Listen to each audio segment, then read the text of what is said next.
Hello everyone.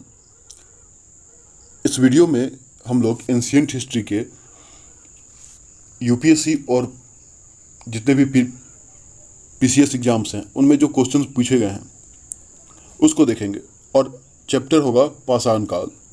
तो पहला question है, रॉबर्ट ब्रूस फुट थे एक। रॉबर्ट ब्रूस फुट क्या थे?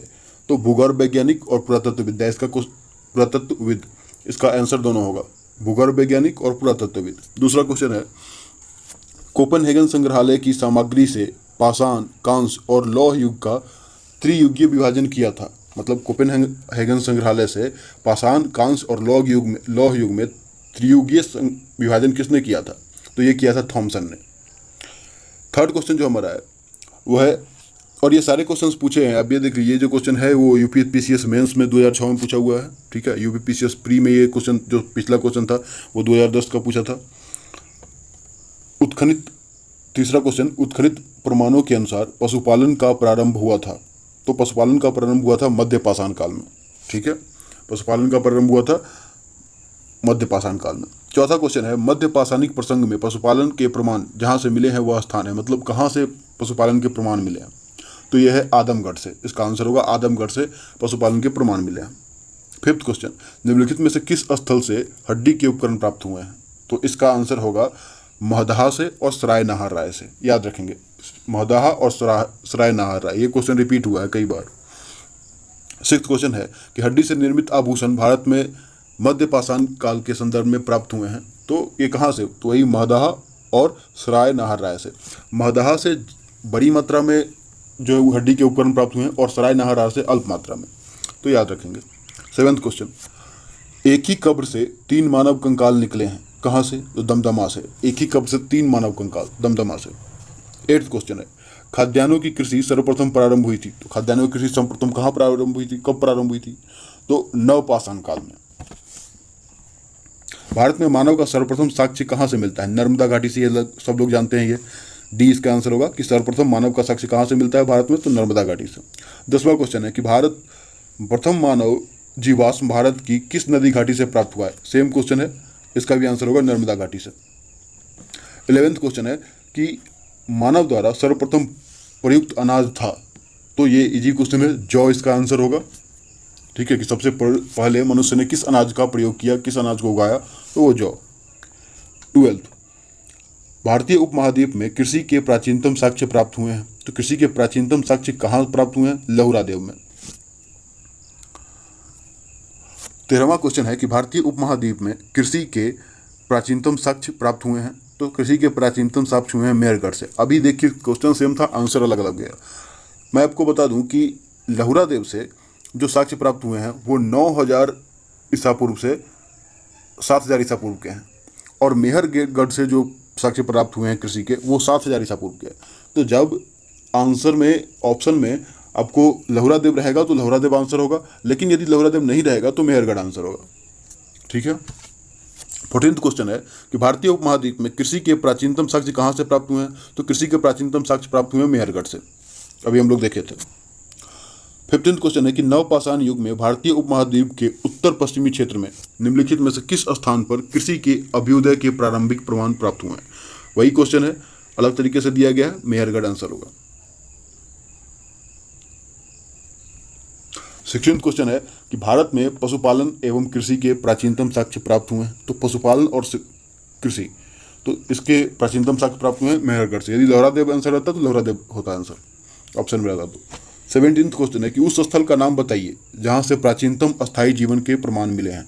तो प्राचीनतम अस्थायी जीवन के प्रमाण मिले हैं मेहरगढ़ से, क्योंकि जहां पर कृषि होगी सबसे पहले वहीं पर अस्थायी जीवन होगा, क्योंकि कृषि अस्थायी जीवन मांगती है, बिना अस्थायी जीवन की कृषि हो नहीं सकती है।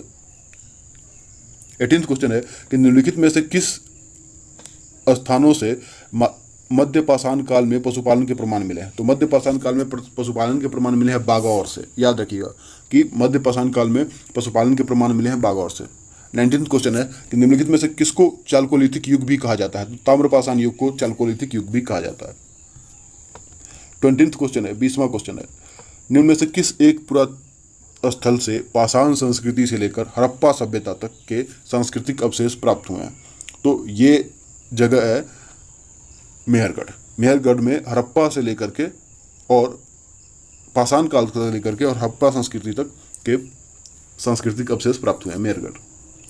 21वां क्वेश्चन है कि नवदा टोली का उत्खनन किसने किया था? तो नवदा टोली का उत्खनन किया था HD सांकलिया ने। 22वां क्वेश्चन है कि नवदा टोली किस राज्य में अवस्थित है? 22वां तो नवदा टोली जो है वो मध्य प्रदेश राज्य में स्थित है। नवदा टोली इंपॉर्टेंट है, इससे बहुत बार क्वेश्चन आया है, तो थोड़ा सा इसको याद रखेंगे। नवदा टोली का उत्खनन किसने किया था? सांकलिया ने, HD सांकलिया ने। और कहाँ पर स्थित है? तो मध्य प्रदेश में स्थित है। बृहत पाषाण स्मारकों की पहचान की गई है। तो बृहत पाषाण स्मारकों की पहचान की गई है कैसे? तो मृतक को दफनाने के स्थान के रूप में। राक का टीला निम्नलिखित में से किस नवपाषाणिक स्थल संबंधित है? तो राक का टीला संबंधित संगनकल्लू से, और ये एक नवपाषाणिक स्थल है संगनकल्लू, राक का टीला, याद रखेंगे। देखिए इसका आंसर बी है। 25वां क्वेश्चन है कि भीमबेटका किसके लिए प्रसिद्ध है? तो भीमबेटका प्रसिद्ध है गुफाओं के शैल चित्र के लिए, ठीक है। और ये याद रखिए, ये क्वेश्चन भी बहुत बार रिपीट हुआ है। भीमबेटका किसके लिए प्रसिद्ध है? तो गुफाओं के शैल चित्र के लिए। इनमें से कौन सा स्थल प्रागैतिहासिक चित्रकला के लिए प्रसिद्ध है? तो वही होगा आंसर, भीमबेटका, ठीक है, भीमबेटका। भीमबेटका की गुफाएं कहाँ स्थित है? भीमबेटका की गुफाएं स्थित है अब्दुल्लागंज रायसेन में। अब्दुल्लागंज रायसेन। भारत के किस शिलाश्रय से सर्वाधिक चित्र प्राप्त हुए हैं? तो ये भीमबेटका से सर्वाधिक चित्र प्राप्त हुए हैं। निम्नलिखित में से किस भारतीय पुरातत्ववेत्ता ने पहली बार भीमबेटका गुफा को देखा और उसके शैल चित्रों को के प्राग ऐतिहासिक महत्व को खोजा? तो ये थे VS वांगकंकर। सबसे पहले भीमबेटका गुफा को देखा और उसके शैल चित्रों को प्रागैतिहासिक महत्व का खोजा, ठीक है, VS वांगकंकर। 30वां क्वेश्चन है कि गैरिक मृदभांड पात्र OCP का नामकरण हुआ था? तो हस्तिनापुर में हुआ था, गैरिक मृदभांड पात्र।